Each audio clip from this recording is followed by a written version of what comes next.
Hello guys, today we're going to be working on this top load Kenmore washer. This Kenmore is made by Whirlpool, so this repair applies for Maytag, Kenmore, Whirlpool, and every other brand that is made by Whirlpool. The model number is on the display. Welcome to DIY Repair Now. Read all the warnings, and during this video you will see one or more of these icons to help you do this repair safe. The complaint that we have with this model is that it's not draining. As you can see, it's washing, but when it gets to the drain cycle, it's not throwing the water out. So this is an indication that something is wrong with the drain pump electronically or mechanically. So we're gonna go ahead and take this cover apart to find out if it's anything visual that we can see that is wrong with the washer. Be careful with sharp edges. And right now we are just checking all the wiring, make sure it's not a broken wire or anything like that. But to be able to have a better access to the pump, we're gonna go ahead and tilt the washer and the back. Make sure you put this panel back like it was. As you can see, there's an arrow there where it's away. That this panel will fit in that space. Now we're going to go ahead and install all the screws. By the way, this is 1/4 screws, and just put all the screws back together. I like to check the wiring because sometimes in these models the wiring gets broken or loose, so that's how I start. But you can go ahead and do it this way, or just watch the whole video. That way you can bump to the next step. Another thing is that it's showing a error code that you're gonna see in a minute. It's showing the error code F9E1. And as you see how I got to the test mode, just follow the video. But at the end of this video, I'm gonna go ahead and leave all the tech sheet, that way you'll be able to read and do it yourself. Here we have another footage of the error code F9E1, and over here it shows you right there on the diagram F9E1 that it has to do with the drain pump system problem, and faults is displayed when the water level does not change after drain pump it's on. Okay, so as you can see, it has to do with the drain pump. So we're gonna go ahead and try to put this on test mode again. As you can see, I choose 3 buttons, and you go 1 2 3 1 2 3 1 2 3 until you get 0 0 0, then press start. You can choose 3 buttons except play or off button to be able to get to the test mode. Again, there's a whole book at the end of this video that it shows you in detail in a bigger screen if you want to go ahead and do the test mode and read it on your own, because you're going to see right now that I tried to do it a couple times and sometimes it's not accurate. So go ahead and check the book at the end of this video and do it until you get it right, and check everything else, or you can read it if you have another type of error code as well. That tech book is gonna help you at the end of this video. So as you can see, I'm trying to do the test mode, the manual test mode, by going step by step. I'm gonna go ahead and leave the original audio that you guys can hear.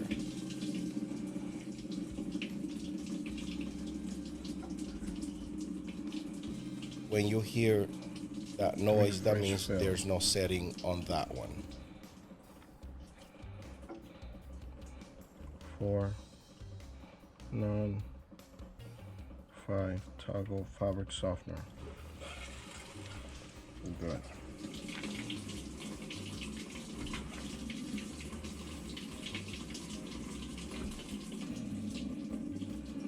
6 I go exit valve.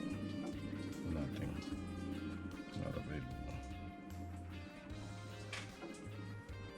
7.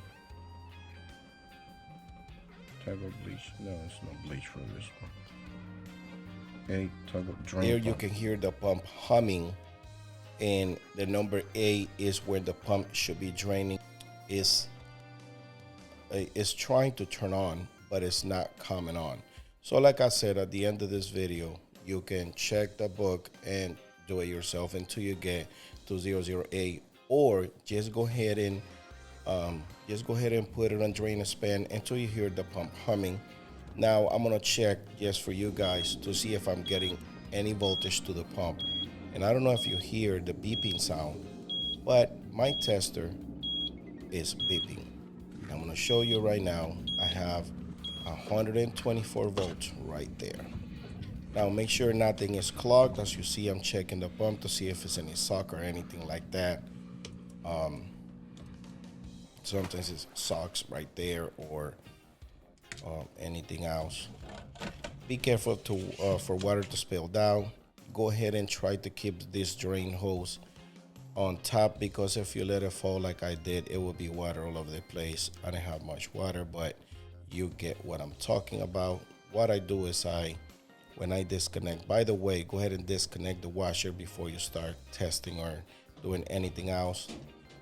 Last test that you see right there with the multimeter, it have to be with currents to be able to see if we got any voltage. Now I grabbed the extension cord to keep the water hose on top, and as you can see right there, I'm pitching the water hose because the water in the house is not shutting off. Or you can clip in with a vice grip, or you can use this type of clamps that I got on Harbor Freight just to not make a mess with the water. Those clamps are very handy in case the water valves that are coming from the wall are not working. Go ahead and use a channel locks to be able to get the water hose loose and move the water hoses out of the way. If they drip in water, go ahead and put them in the drain line. Just fit one at a time, and they both will fit there. If they're still dripping a little bit, it will drip on the drain line. Now we're gonna get to the bottom of the washer. Have somebody to help you on the other side, or just lean it against the wall to be able to reach the bottom. Here's the part number is right there. You can get this part. There's a link in the description of this video, so just go ahead and go there. You'll be able to get or either a OEM part or aftermarket, whatever is convenient for you. Now in this case, I install the OEM part, and that's the OEM part, I'm sorry. And over here, I'm releasing the clamps from the old pump, as you can see in that footage right there. Now we're gonna go ahead and remove 3 screws that holds the water pump in place, which there are 5/16 screws. So in this case, I'm using my drill, but you can also use a 5/16 screwdriver. Disconnect the power from the pump and go ahead and be prepared for water to spill down. As you see, I got a bucket there, but I didn't have much water coming out because the water is tilted, and the water that is on the washer is tilted to the front. You will see in a little bit how I tilted back and I got some of the water out just to test if it's anything else blocking the water from draining. That's another kind of test that I do there. If I tilt the washer and water comes out, that means it's nothing else blocking in the tub for the water to come out. As you see, I put my finger inside the pump and I can feel the blade inside the pump that is broken and all loose. Sorry I didn't got that in the video, but you get the idea. I thought I did, but I Okay, didn't. yeah. So definitely we need a new pump, and we got the new pump to be able to install. I don't know if you hear right there, but the water was coming out when I tilt the washer back towards me. So that means everything is good on the tub side. Now I'm installing the new pump. and trying to adjust and set everything in place. Go ahead and put this piece back where it was. Had a little difficult trying to remember how this was, but I was able to put it back in place. This is just kind of a cardboard shield that protects the pump or any water to get on the motor if it's dripping from the top. So just go ahead and sit it. That goes between the three screws. They are that goes in the pump. So just adjust however you can, as long as it's behind the pump, everything should be good. And go ahead and install the three screws back on the pump and make sure it's secure with those three screws on the bottom of the tub. After that, go ahead and grab the clamps and secure the water hose on the secure the water hose on the pump housing, and then release it and make sure they are even and not crooked, because it can start leaking water. As you see right there, I'm trying to make sure it's even, because sometimes, not all the time, when you put it crooked, you might have a little leak or something like that. And like I said, in this case, I'm using a channel locks, but if you have like an angle pliers, they can work better in this scenario. That will be okay too. Go ahead and plug the new pump with electrical wire. And now we're gonna go ahead and install our water lines. Make sure you put the hot water and the cold water the right way. And this is very important. It doesn't seem to be a big deal, but it is. Once you start installing the water hoses, make sure you don't put it crooked. As you see, you have to do at least about 4 or 5 twists without putting any pressure on it. If you start doing like 1 or 2 twists on the water hose, that means you are installing it crooked, and you're gonna have to buy a brand new water valve when you didn't have that issue before. So like I said, this is very important, because sometimes, if you see right there, I go like 1, 2, 3, or 4, 5 times before I start feeling tension on my hand. I believe you get the idea. If you're handy enough to be watching this video, that means you got the right tools to do it, or some of the tools to do it. So make sure you do it right. Remove the 2 clamps from the water hose.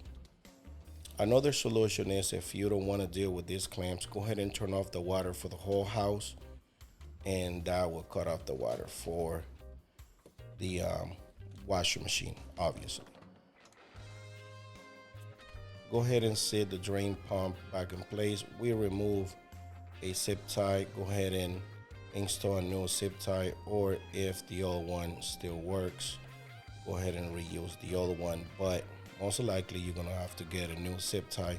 This is just to prevent the hose from shaking and making noise and popping out with high pressure. So just try to put something to keep it in place. If you want the book it's on the left front corner. Just tilt the tub and try to find a way to stick your hand in there, and you will be able to get a book that is inside in a plastic bag. Go ahead and to be able to reset the machine, unplug it, plug it back in, and press 1, 2, 3, 1, 2, 3, 1, 2, 3. And again, this is the test again. Press play, and you will get the test mode. Or just put it on drain and spin, as I show in my finger right there. I mean, at this point, the machine, it's already working. I'm trying to explain to the customer, that, let it run, but it already drained the water that was inside the washing machine. You will be able to see. So I don't want to keep dealing with this. So I told the customer, you know, just let it run. But if you want to go ahead, if you want to put this machine on test mode, here we go again. 1, 2, 3, 1, 2, 3, 1, 2, 3. And you will get 0, 0, 0. And just press play or any other button. And you can start doing the cycle step by step. As you see, the first one is when it locks the door. To be able to keep going with this test, you have to lock the door, and that's how you lock the door. Press and play. Again, if you have any issues, wait until the end of this video and read the tech book that I got at the end of this video. I lock the door right there, and now I can begin going step by step. The tech book is gonna tell you 001 is one test, and 002 it tests the water and things like that. Toggle cold water. There's the cold water right there. Got part of the original video there. Toggle hot water. Number 2 is hot water.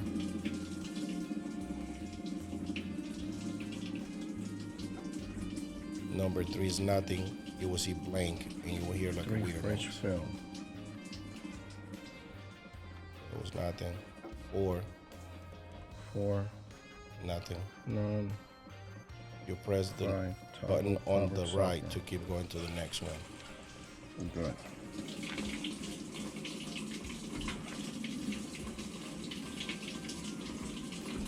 As you see it right there, 6. pretty much done. Toggle exit valve. Nothing. We don't have that on this washer. 7, there's nothing either. 7. Now number 8 is when it starts draining. Toggle 008. bleach. No, there's no bleach for this. So you can go ahead and do this drain and pump. put the test on the bottom as well. That pump should be draining. Here we go. This is the air code. Here's part of the tech sheet again, and this is where the whole tech sheet begins. It's from page 2, which that's the most important one, to page 12, I believe. Well, no, it goes up to page 21 or 22, around there. There we go.